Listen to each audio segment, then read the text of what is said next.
SS411F Single-Mode Fiber Fusion Splicing Video. Turn on SS411F, boot time 3 seconds. Strip the fiber.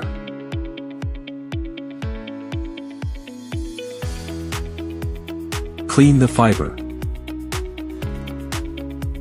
Cut the fiber. Put in the first fiber.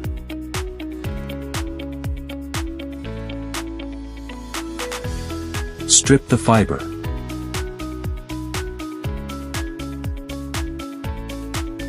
Clean the fiber. Cut the fiber. Put in the second fiber. Close the lid and start the automatic splicing. The splice time is 6 seconds.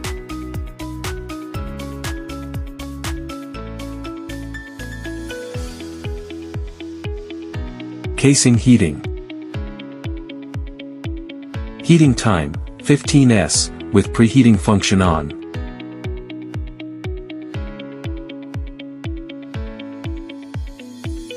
Complete the optical fiber splicing.